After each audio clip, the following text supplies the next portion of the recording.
পরিবেশ বান্ধব সবুজ কারখানা নির্মাণে অপ্রতিরোধ্য গতিতে এগিয়ে যাচ্ছে বাংলাদেশ। আর এই যাত্রায় 2025 সালে নতুন করে 36টি কারখানা পেয়েছে সবুজ কারখানা স্বীকৃতির লিড সার্টিফিকেট।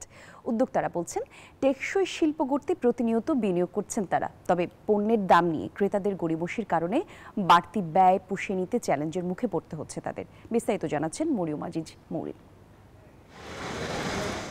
পরিবেশ, জ্বালানি দক্ষতা, পানি ব্যবস্থাপনা, বর্জ্য পুনর্ব্যবহার এবং কর্মপরিবেশের সর্বোচ্চ মান বজায় রাখে এমন কারখানাগুলোকে দেয়া হয় ইউএস গ্রিন বিল্ডিং কাউন্সিলের লিড সনদ। বিশ্বের লিড সার্টিফাইড সবুজ কারখানা নির্মাণে আগে থেকে নেতৃত্ব দিচ্ছে বাংলাদেশ। সে তালিকায় চলতি বছর যুক্ত হলো আরও 36টি কারখানা, যা কোনো একক বছরে সর্বাধিক। এর আগে 2022 সালে সর্বোচ্চ 30টি কারখানা এই সনদ অর্জন করেছিল।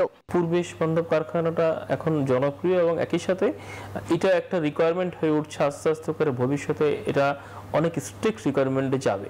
আর এই পরিবেশ বান্ধব কারখানাগুলোর কিছু মাপকাঠি থাকে, যদি আপনি ওগুলো পার করতে পারেন তখন আসলে কিছু সার্টিফিকেশন দেওয়া হয়। ওই সার্টিফিকেশনের একটা নাম হচ্ছে LEED, লিড সার্টিফাইড।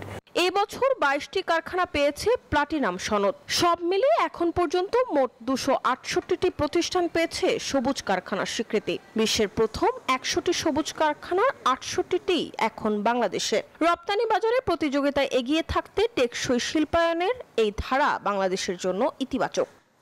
বান্ডেল থাকলে প্রতি সেনমানিতে টাকা বাঁচবে। বিকাশ সেনমানি বান্ডেল কিনে জিতুন প্রতি লেনদেনে।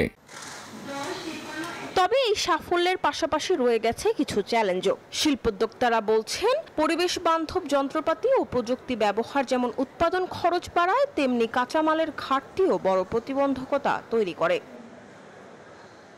আমাদের র মেটেরিয়াল কালেকশন প্রসেসটা খুবই কমপ্লিকেটেড। র মেটেরিয়ালস কালেক্ট করতে গেলে আমাদেরকে অনেক কষ্ট করতে হয়। সাথে সাথে র মেটেরিয়াল যেটা বাংলাদেশের বাইরে চলে যাচ্ছে, যেটা এক্সপোর্ট হচ্ছে খুব কম প্রাইসে। ঠিক সেম জিনিস দিয়ে যে প্রোডাক্টটা বাংলাদেশের বাইরে তৈরি হচ্ছে সেটা আমরা আবার ইম্পোর্ট করছি, সেটা হাই প্রাইসে। তো এইটা যদি না যেত বাইরে, তাহলে এটা একটা one of the challenge that we are facing right now. প্রথমে সে এফিশিয়েন্ট সেটা প্রমাণিত হবে এবং বায়ারদের কাছে তার গ্রহণযোগ্যতা অনেক বেড়ে যাবে। এই খাতের উদ্যোক্তারা মনে করছেন, সরকারের নীতিগত সহায়তা, বিনিয়োগে সহজলভ্যতা এবং নবায়নযোগ্য জ্বালানিতে প্রণোদনা দেয়া গেলে বাংলাদেশ আরও বেশি কারখানাকে LED সার্টিফিকেশনের আওতায় আনতে পারবে। মরিয়ম আজিজ মৌরিন, নিউজ 24, ঢাকা।